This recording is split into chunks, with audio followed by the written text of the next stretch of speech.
imagine not being able to dress up on your own and need the help of a caregiver? Can you imagine not being able to button up your own shirt because the buttons are too tiny and your fingers don't bend or stretch like everyone else's? Or that you can't pull the dress over your head because of mobility issues? These are some of the challenges that disabled go through as they dress up for the day. This is Krista Gun, and welcome back to another episode of Womenpreneur Asia, the podcast that celebrates Asian women entrepreneurs across Asia and tells the real stories behind their journeys. As always, this episode is sponsored by Redbox Studio. Today's guest is Indian entrepreneur Soumita Basu, who is the founder of Zyenika Inclusive Fashion. Soumita, who is based in Kolkata, India, designs adaptive clothing that offers style, elegance, and more importantly, dignity for disabled people. Her brand Zyenika is about empathy, accessibility, and user experience in the form of functional fashion. Here's where it gets interesting. Soumita isn't from fashion or design, but she did suffer from chronic pain and mobility challenges, and in her own words, had had enough of fighting and arguing with her mother each day as she attempted to get dressed. In this episode, we discuss Soumita's journey, how her pain and mobility issues took her from being a communication specialist into designing her own line of adaptive and inclusive clothing for the disabled. We also talk about her experience as a disabled entrepreneur and the barriers she faced from banks, retailers, and policies that don't understand the challenges and the indignity that the disabled have to go through. We also dive into what it takes to create fashion that's both beautiful, elegant, functional, and what it means to be truly inclusive. Hello, Soumita. Welcome to Womenpreneur Asia. Thank you so much, Krista. I'm very excited for this session with you. We have had a couple of conversations about what you're doing, but I would really like for you to just let us know, what is it that you're doing and what made you get into this? So I am designing clothes that are adaptive, that are inclusive, and that really works around your body. So it is something that fits your body instead of asking your body to struggle and fit in no matter what. And it takes care of how you get into the garment, out of the garment, while staying in the garment, all of it. And honestly, I think the larger purpose is like to constantly ensure that we make design more and more people-friendly and human-centric. And I'm just hoping that this principle gets followed across every part of our lives. But you were not from fashion, were you? No, I wasn't. And I wasn't from design either. But what happened was I started having some pain from the time I was 28, but then gradually, as it started getting worse, and I also started losing mobility. But by the time I was 33, I think, I was completely bedridden. And for 4 years, and I needed help. But the interesting part is that even before that, so the years that was leading up to this, where I was not needing help for other things, I was needing help to dress up. And that was very frustrating for me because you're not used to asking for help for these private. Dressing up is supposed to be very personal, very private. And now with help also, I couldn't really wear whatever I wanted to. So the choices were very limited. So asking for help, limited choices, and yet every session of this whole dressing up business was very painful. So I was like, okay, I don't even see an upside here. I'm dependent. I don't have a choice. It's painful. What's happening? And honestly, my first instinct was not to design. My first instinct was to go find something for myself, which is more suitable. I even contacted other people, other designers, and said, you guys have a fashion line and maybe this is something that you can consider. Maybe start with me. I'm happy to be a guinea pig, etc. And while everybody appreciated the thought, nobody really thought it could be done or they wanted to do it. In fact, I heard a lot of people saying, I think it's just not possible. That was a little, I was a little skeptical of this not possible part. Infuriate you. Did it make you upset? I wouldn't say infuriated or upset, but I was like shocked. I was like, we are going to the moon and whatnot. So you can't say this is not possible. So we have been doing a lot of interesting things. And while I was just reading through the history, I realized that we made fabric from cotton balls some 5,000 years ago. I thought that was a difficult part. Like you look at a cotton ball and you say, oh, this can be a part of fabric. I was like, I wouldn't have dreamt of it. So I felt like it was a matter of being able to think out of the box or think differently. I don't even know this out of the box thing anymore, but think differently, and people not being able or willing. And I think it's more the ability in terms of mindset, not that they don't have the intelligence, but it's just a mindset of not doing things differently. That was shocking, yeah, and sometimes just frustrating. But maybe it's also because they themselves were not going through that problem, or they didn't find it like, how difficult could it be getting into your clothes? They did not have what you had, so they were not. Yeah, but I wasn't the only person having it. That's one thing. The second thing is that I hear from almost everyone I meet, like every single one of them tell me, oh, you know what? I know somebody who would need something like this.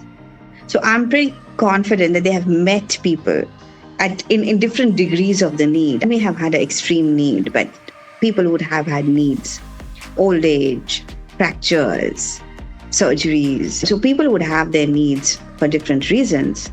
And of course, disability itself.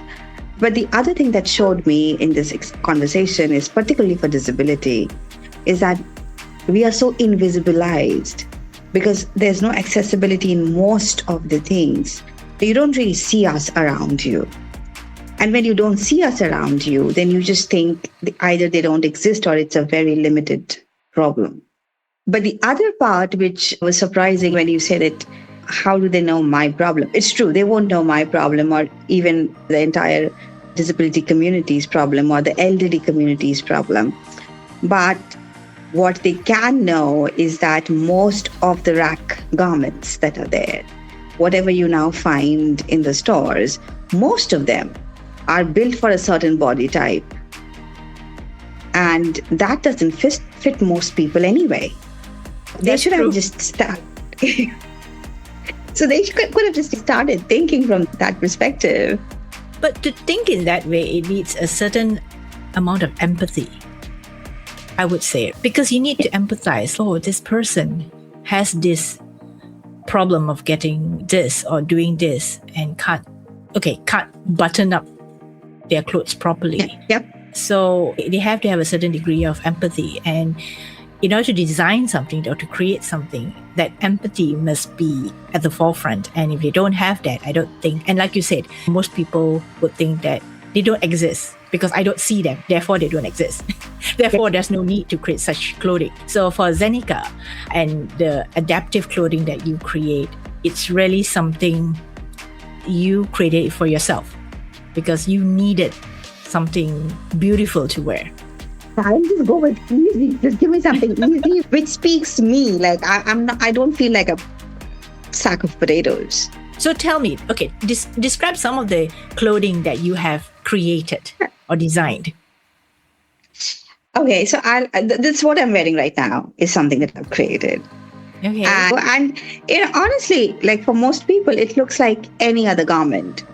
And that's what I always aimed for. So it's not like I have to look different. I just have to do things differently. The armholes are really large. It's a fully front open dress. So it's very easy for me, even with my very limited shoulder movement, to just pull it all in. And all my buttons are like really, really large. With large buttonholes? With very large buttons, large buttonholes. So it also becomes like a bit of a fashion statement because I've used nice wooden, very stylish looking buttons. So it's fashionable, but it works for the body. So it's functional. It's functional, yeah. I think the prime object of your clothing is to ensure that they are functional while being beautiful and while making you have an elegant presence. And I don't know at what point, but we turn it around.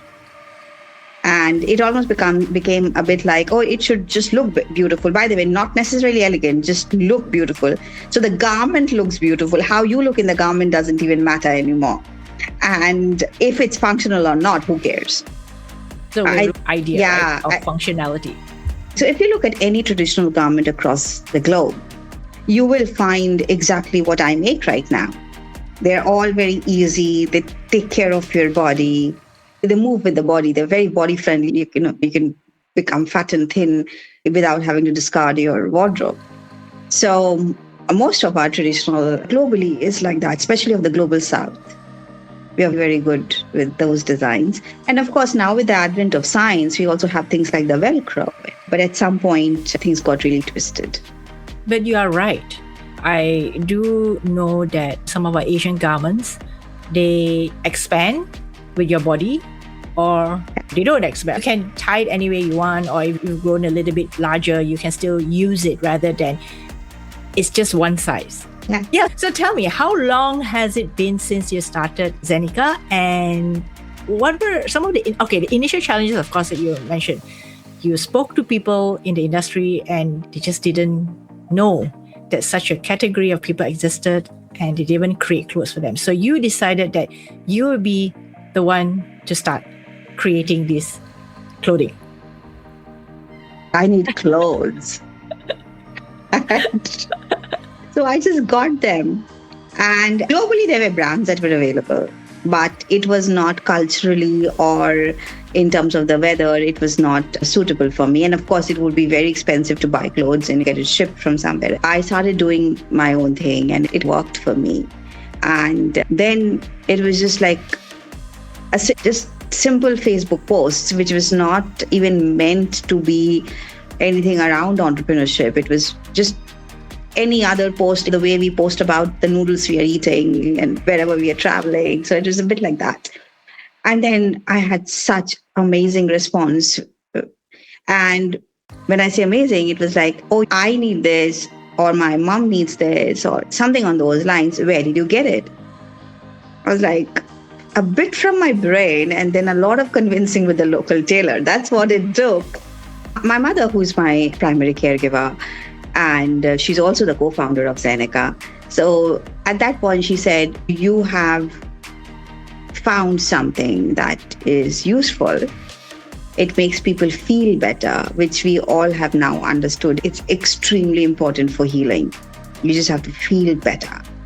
Before you even feel physically better, your mind has to just feel like, hey, it's happy, it's joyous.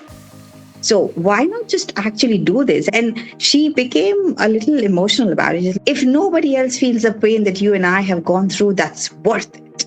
So I was like, okay, seal the deal. We'll do it. And I think what was happening was like every day before I created these garments for myself, every day, mom and I would fight.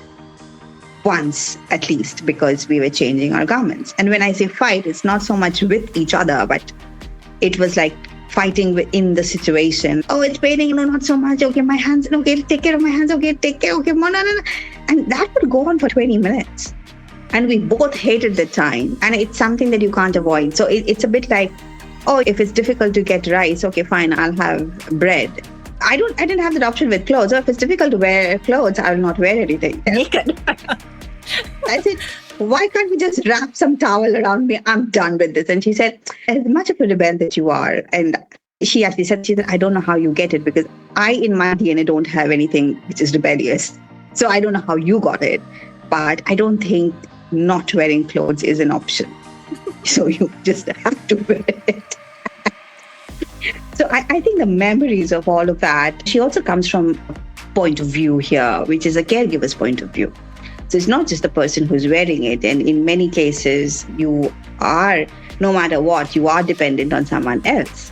So while our clothes help you become independent more and more, but there's still that, that one group of people who would need help. But that also has to be dignified and pain-free. And it has to be an easy thing for both the caregiver and the person wearing it. So that's how we started. But you were talking about the challenges. Oh my God, I don't even know where to start. So the biggest challenge was for me, because I have this disability and I'm in the wheelchair, is to just go to a wholesale market or any market and just go through the raw materials and do my own research, because it wasn't accessible. It still isn't accessible. So for me to just get things done, processes that people don't even think about, like you don't think when you sit at the table and you're just serving yourself lunch and you're having it. But I have to think between the distance of the table and myself and the chair and where is the plate and how I'm going to, for an entrepreneur with a disability, every step that other people think is cakewalk and they should just do it in 3 days' time and everything is done. They don't have to map out all these different processes, but we do. And it is either really difficult or it takes much longer or it's more expensive. Like you have to hire somebody else to do it. So that's been a huge challenge, that the inaccessibility around us. Has it improved since you started your business? No, it has got more intelligent. And you become more adaptive as well, right? Yeah, I learned how to get things done. But that's what the discovery time and the discovery cost that an entrepreneur with disability has to go through is much higher and completely overlooked or not understood or not talked about than, let's say, other entrepreneurs who are starting up. And it's true even for incubators who want to, with the very right and caring intention of dedicating themselves to the disability sector. The ones that I've come across, they're very caring, they have the right intention, but I think somehow it is not, their research or whatever has not come together to take care of the entrepreneurs' needs that are based on disability itself. That's a very good point. I'm thinking Soumita and starting a business, and of course, like you mentioned, the challenges and all that. But yeah, if you're joining an incubator, being part of a program in public out there, what are some of the things? For instance, what's the top of your mind for these incubators? If there's one thing that you could change. It's just the process itself. Like, for example, if you expect somebody to go and do a quick market study, right? In a lot of incubations, there are sessions, and one session expects you to do some homework, and you come back in the next session with, how do you expect me to do it? And it also depends on the disability, to be really honest. So from somebody who does not have any disability to somebody who does, and then depending on what it is, you'll have to, I'm not saying change your goals. I'm just saying, what is the accommodation required for that? In so many times I get asked, but why can't you keep your video on? I'm like, because if I keep my video on, I'm just keeping my energies and just sitting up and looking at your face. But you want me to concentrate. And I'm in pain. I'm in pain while we are speaking right now. So I have to choose between when I choose to be in that pain and circumvent it, and when I just deal with other things and not focus on that. Soumita, you should be on the advisory panel of incubator programs. Krista, if you can get me programs that are willing to get me on the advisory, I would be more than happy to. And it also comes down to, let's say, if there's a grant that they're giving, right? I'm just giving a simple example. And if they want to help you figure out how to use the grant, in some cases they do, they say this is only to be used for something X, Y, Z. But let's say if I need a kind of disability or accessibility accommodation, which is not a part of other people's budget line, but it is a part of mine.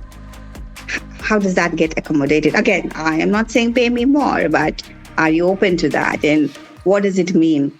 I'll give you a very simple example. When people invite me as a speaker or somewhere that they need me to just be physically present in person. And if I tell them, okay, but you know what, I will have to travel with my caregiver. So if you're just sponsoring my part of the tickets and accommodation, it has to be applied to the +1 as well. And usually because my mom is my primary caregiver, we travel together. And she's also the co-founder. So a lot of the questions get easier because, she's traveling with her co-founder. Okay, we can handle that. But I'm like, but that's not why she's traveling. She's traveling because she's my primary caregiver. And otherwise, maybe she would have traveled and I wouldn't have. Usually people say, just hold on, let's just go back. I'll just have to check with somebody. And usually the answer is yes. They usually come back with a yes. But if it's a part of your general thinking, then you don't have to go back and consult somebody. It's a part of your general way of doing it. And these things mean a lot when something is happening. So there was an American consulate incubation program that was happening in Calcutta. And this is what I was told. I was told that they've been so good to me because they took care of my accessibility. I was like, you're generally being nice and legal. You're not really being specifically nice to me. I don't think that's a nice way to put it, because that makes me feel like you've gone out of your way, because not what it is. Second, there was a networking dinner and they said, we will send dinner to your room. I'm like, how am I networking in the networking dinner? Sitting in my room. You're networking virtually? And they were like, so for them, it was the fact that they focused on the word dinner. So they're like, be grateful that we're giving you dinner. I'm like, I can order room service. And how do they navigate that? It's a lot of it is mindset, because, then it becomes so difficult. We have to find another place that's accessible. I said, welcome to my life. And isn't that what you're incubating? Isn't that what that program is all about? And they called it the whole thing about breaking the glass ceiling, empowering women and blah, blah, blah, blah, blah. Like, how about empowering disabled women as well? Like, if you're empowering me, maybe look at it completely. And I think it's the mindset that upsets me. If you talk about anger, this is why I get angry. Because these are people, the US consulate, the US ambassadors, all of them, they get a very good training on accessibility. They know about the legal side of things from both the US and India. In any embassy, of course, the laws of their country comes in. The legalities around accessibility in America is really strong. So you're flouting laws of two countries. You know them. It's not a matter of awareness anymore, because there are a lot of people like, oh, you're not aware. I said, yeah, that's true for a lot of people, but not these guys. So then it just comes down to caring and not just making it a branding exercise. And when I see that people are just using other people for branding, I don't mind it, as long as that follows through with some action also. If it's just a matter of putting your face out there and then forgetting about it, I'm like, okay, that's exploitative and only exploitative, and then there's nothing else to it. That makes me really angry. So it must have substance. Yeah. Right. And I'm pretty sure after this gets aired and people hear it, I'll get a lot of feedback saying, why do you have to be so vocal about things? And I'm like, they were not working in my favor in the first place. And perhaps this is the awareness that is needed. Yeah. It's not like this is at the very first chance I get to talk about it, I'm talking about it. No, I have written to them multiple times, many emails, and I don't get any response. So when you say that you are inclusive and you talk about empowering and when we talk about women, women are not just one thing. Don't homogenize women. That itself is infuriating. It's almost like they get confused between being a female and being a woman. So when you talk about women, when you talk about being a woman entrepreneur, when you talk about the hassles women go through, you have to look at women from all parts of life. With disability, without disability, a certain section of society, economically or not, or in a higher, lower, education, which region of the country, etc., etc. And yeah, it's not easy, but if you want to do the easy work, don't waste my time. I don't call it inclusive, right? Yeah, exactly. Like you're free to do whatever you want to do. Because sometimes if we don't talk about it, nothing changes. Yeah. I might get beaten up after this podcast gets aired. If you get a ton of hate mail after this, Soumita. But just to back this up, there are other embassies who have taken care of things as well. I think it's important to point out that when I'm talking about the bad things, I don't stop there. For example, once we were invited for an evening of, I forgot what the occasion was, but it was the Australian embassy. And they kept checking with me what I need. I was the only woman with disability there. So they kept checking with me. Can they improve? Yes. The only reason that they knew that I had a disability is because I announced it. And I specifically asked, is there accessibility? Because I always get stuck. But there's so many invisible disabilities that you may not be able to see. And a lot of people may not be as vocal as I am. As my mom says, I have no idea why you're so vocal, but it's both a curse and a blessing. You used to work in corporate communications. But in my experience, it has really been good. Of course, I've had people give me that look, but otherwise, they see that I'm not making it up. I'm coming from a place of authenticity. I'm coming from the right intentions. It's not about calling people out. It's about talking about the issue and taking it forward. And that's why I'm also trying to say, okay, there are good things too. Yeah, so it's fair. There are good things and there are bad things. And we try to improve what is not as good as what it should be. We have a really long way to go. But what's exciting for me is that in the last 10 years or so, I can see that things are moving a little bit. This is an interesting challenge. I had to really fight tooth and nail to get my business account in a bank open because they wouldn't know what to do with a person with a disability. How aren't you applying for a bank account? Aren't you just applying for a bank account? They said, oh, if you can't sign, then maybe only your other director should have the power. I said, I would anyways give the power to my other director, but I don't want you to exclude me because it's my business. And they're like, no, you can't sign, or even if you do, we just scribble. I'm like, yeah, that's the part where we call it a disability. Hello. Can't they offer anything else besides signing? Oh, there are rules and laws around it. And there are guidelines on how to solve for it. But interestingly, nobody has bothered. And like I said, it's a mindset. But it's such a risk. I'm like, are you saying I'm a higher risk because I have a disability? I cannot be a higher financial risk for the bank. I have great credit scores. I have been banking forever. So what is the risk? They don't know. They said, we don't know what the risk is, but it sounds risky. So when I kept writing, and then finally, I think it got to a point where I escalated it to the Reserve Bank of India, which is the regulatory bank in India. They had to intervene, but because the bank saw that, and this is not one bank, I had reached out to 5 banks. And then I got them all together and escalated the whole thing to the Reserve Bank, RBI.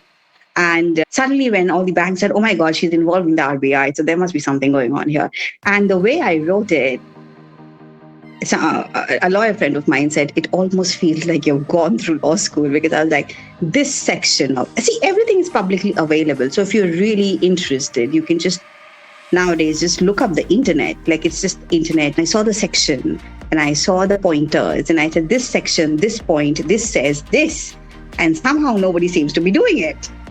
Then I was just flooded with calls from the bank saying, ma'am, what do you really need? I'm like, an account for my business. That's not what you really need. That's the only thing I need. Without me getting kicked out from my own account and my own business. And interestingly, that opened up conversations with a few people in the bank at the very high levels. There was this one person from a bank who told me that because of this issue on this particular case, I have been talking constantly to the legal team and then, of course, with you. Ma'am, knowledge on this topic is far more than our legal teams. So I just snapped in a nice way, but I said, do you want to pay me for the education? Because it's not really my job to it.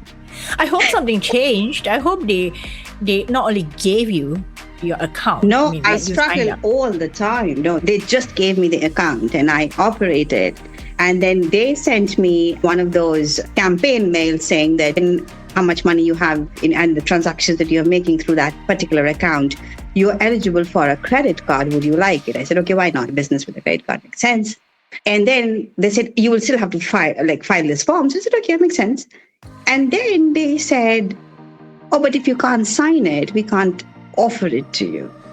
Again, maybe somebody else should sign it. And honestly speaking, by this point, my mom could have just signed it, but all of us just refused. I said, either she signs it and gets it or nobody does. And so there was another whole fight going on. And for months and months. It just went on and on. So these things keep happening, and this keeps happening in almost a never-ending manner. There's no education from the bank to their people on what the right policies are. One of them even tried telling me that we have over 200,000 people working for us. How do you expect us to tell each and every one of them what the policies are? I was like, that is your HR problem. And again, if you want me to solve it, I will, but you pay me for it.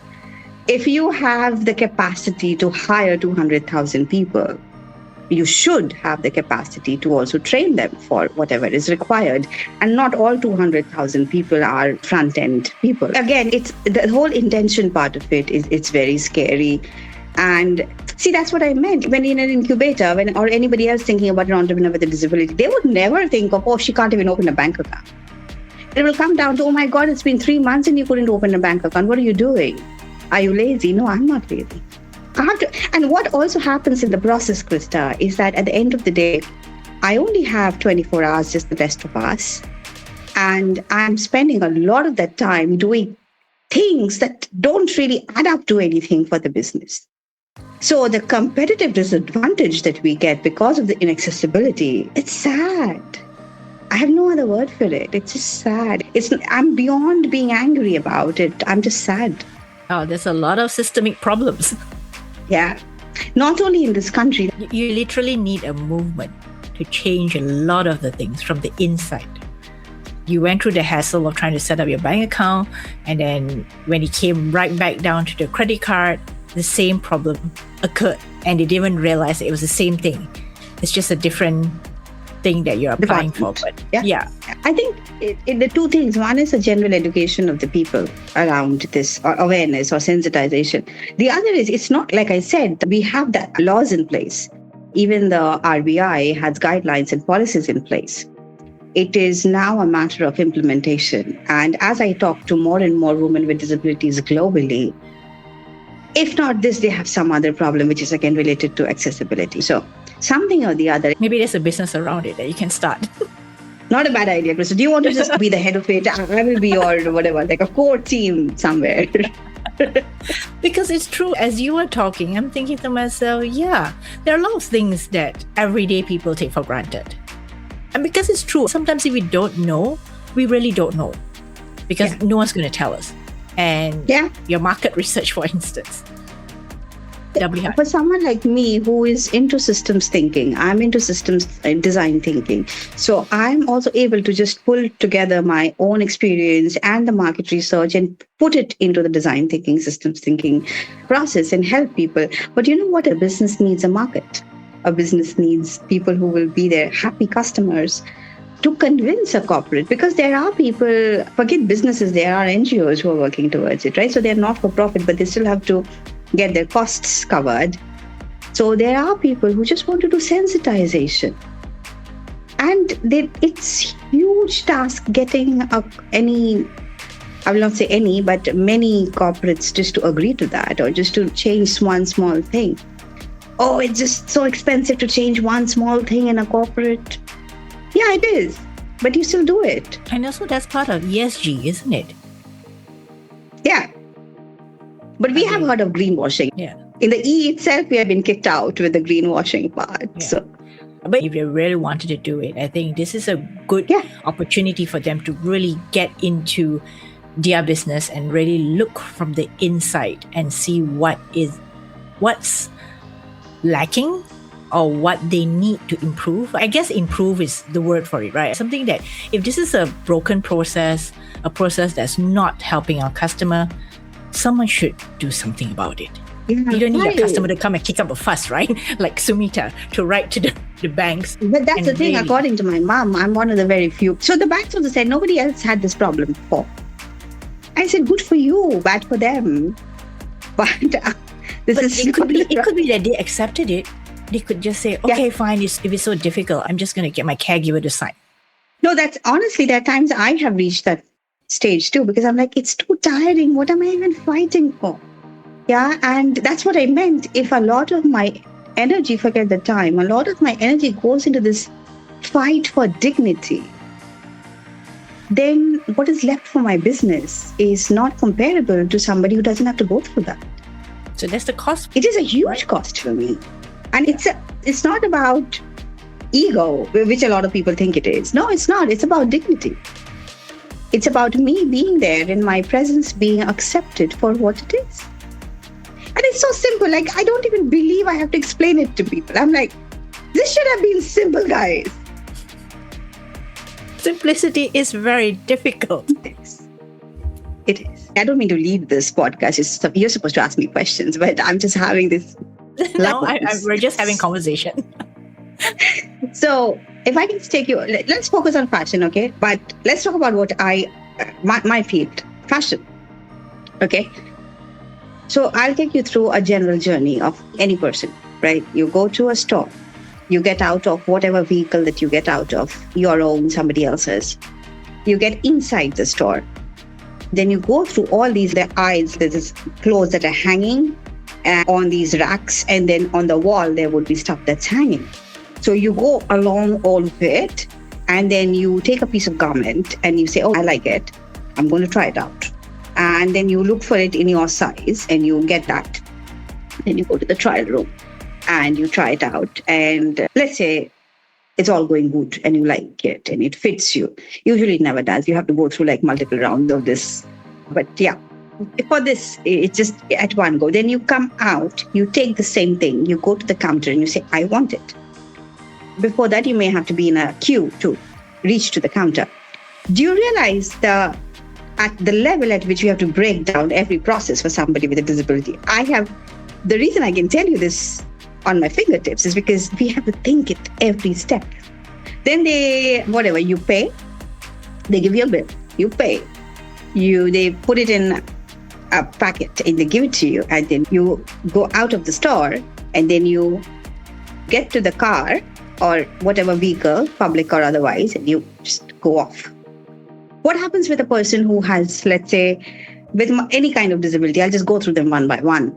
You are usually not using public transport if you have your own wheelchair or you're using a cab, unless your public transport is very advanced, which is not true in many places. It is true in some places. And then the road from wherever the public transport leaves you or wherever your vehicle leaves you to the gate of the store has to be also accessible, wheelchair accessible. And wheelchair is not the only thing, right? I could be using my walking sticks and even that has to be accessible. So that has to be accessible. And not just about having a ramp, but at what steepness do you have the ramp? Do I feel like I'm going to fall off at any moment? I don't want to climb Mount Everest. I just want to go to the store.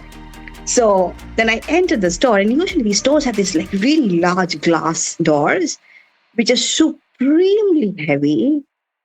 And then my question is, how do you expect me to open it? Is there a button outside that I can call somebody saying, hey, please help me open it? In some cases, there are guards and doormen there, but not in all cases. And in some cases, there's an auto movement of the doors, which is great. But the auto movement also, I hope the auto movement checks like my entire thing in and out, because I have been trapped between doors before.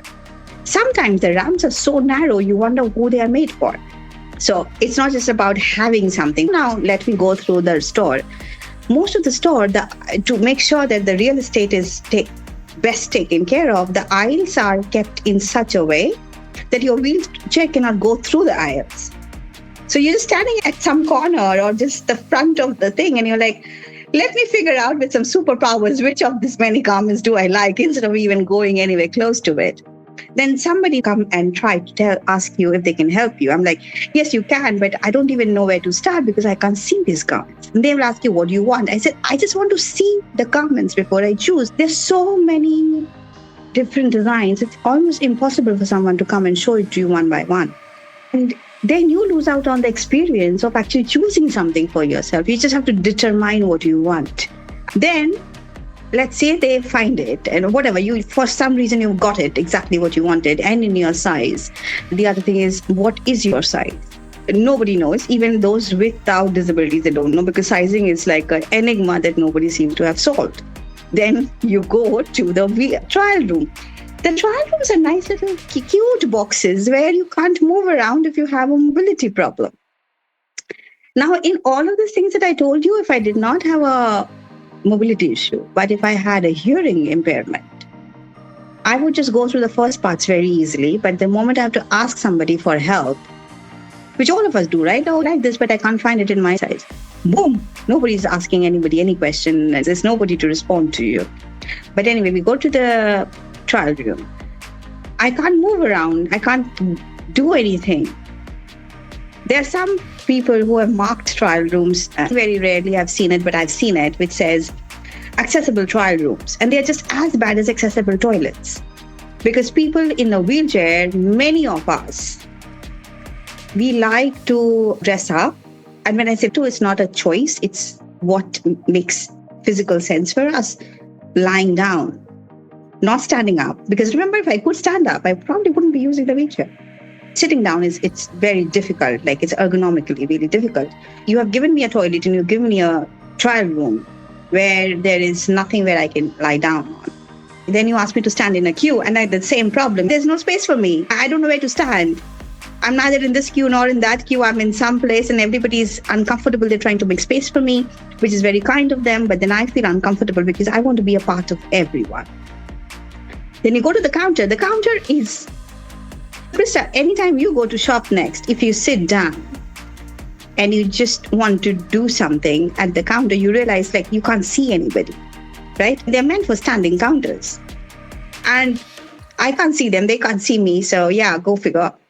Again, for the hearing impairment, it'll be the same problem. They will not be able to converse with each other because nobody knows sign language or any other way to accommodate it. I'm not saying that this is the only way to do things, but at least if you're blind, if you're going in and you're going through these aisles and there are these garments, you're touching them, but you don't know if they're black. You don't know if they're blue.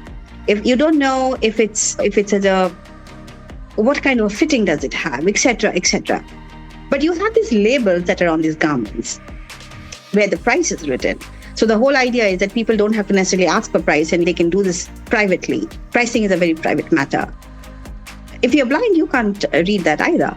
So your private matter is not private anymore. I think one of the bigger things that people with disabilities go through is that they are not given the respect of privacy anywhere.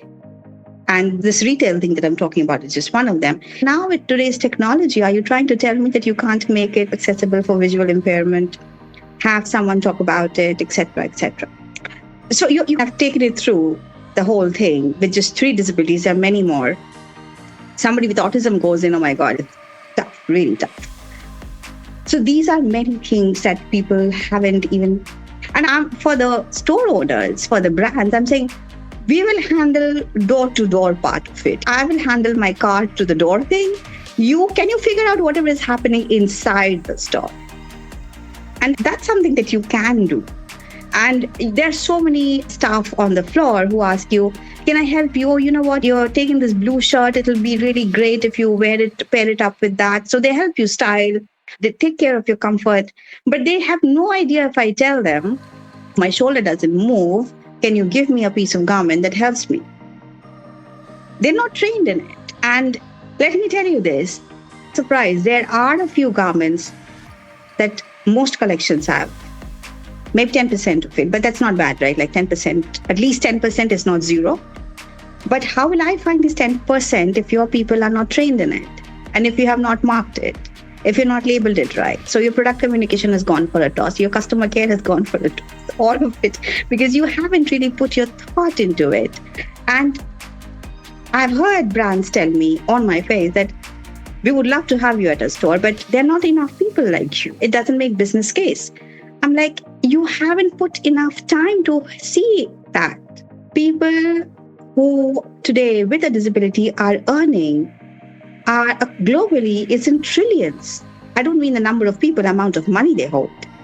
So why don't you want my money? I'm giving you money, take it. And one thing that happens, Krista, is shopping is very rarely an individual affair. It's usually with friends and family. So if you welcome me, then let's say if you and I, Krista, go shopping, you will also then go with me to the person or the shop that is more accessible and easier for me, that takes care of me. And for 2 reasons. A, because I'm with you and you're coming there. So the chances of you also spending there, assuming even if you don't have a disability, you will spend there. So you are taking a better market. And the other thing is, the moment you become accessible and inclusive, inclusion automatically somehow gets into being caring and warm. So any customer with or without a disability would want you to be caring and warm. So I think there's such a blindness towards this that it's very painful. And these are stores that actually has garments that we can buy, and we would want to. The elderly community can buy it.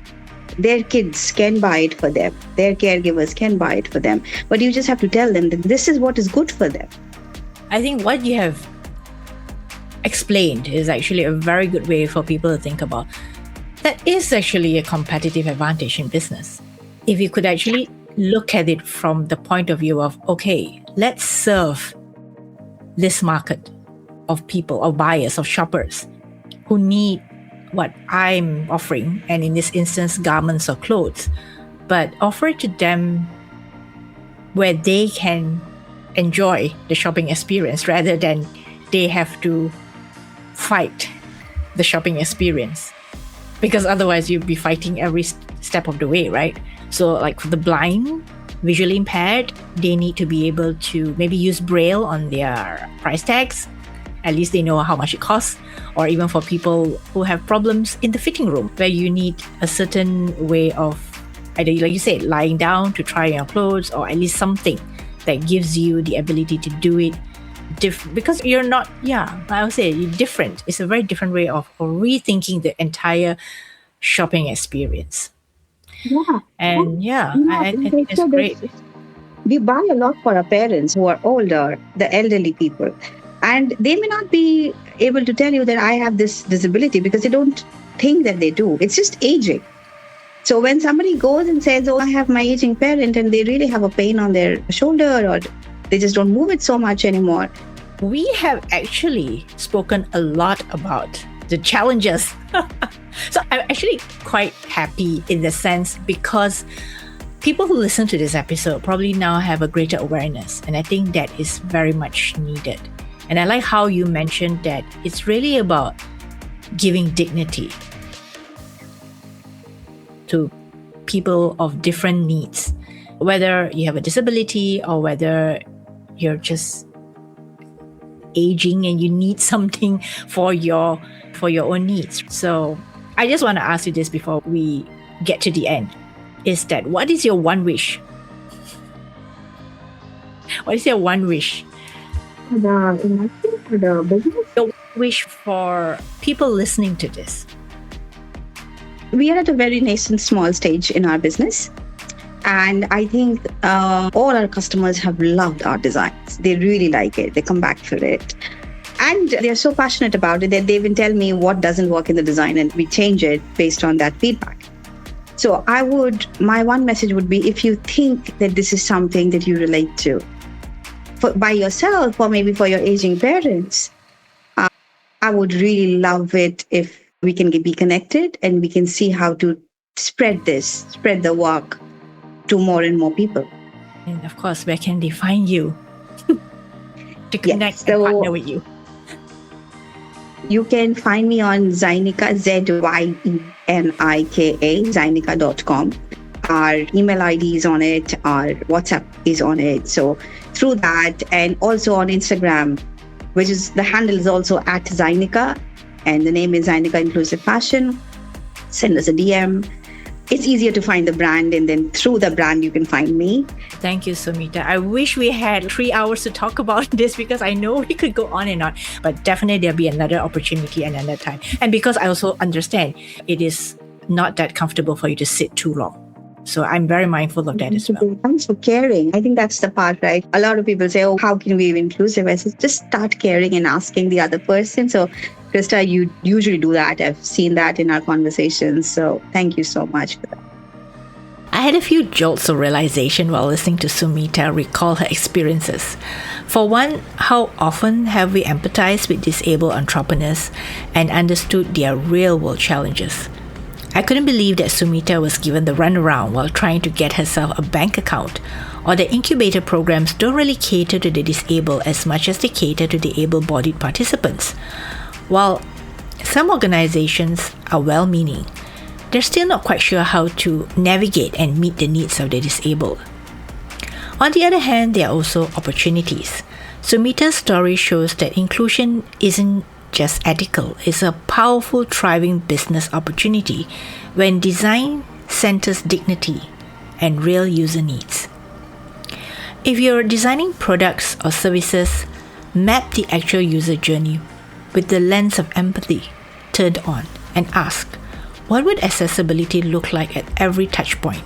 And if you don't know, just ask the people who would be using your product. So my question to you is this: how could you reimagine one aspect of your customer experience to be more inclusive today? Inclusivity, as Soumita says, isn't just about serving the needs of the disabled. I hope this conversation has helped you gain deeper insights into another world, the world of the disabled entrepreneur who experiences the world differently from you and me. If you found value in this conversation, do subscribe to our podcast and to our email list for more practical tips and behind-the-scenes updates. As always, connect with me on LinkedIn, Facebook, or Instagram. This is Krista Gun, and I will see you next Friday for more conversations with women entrepreneurs across Asia.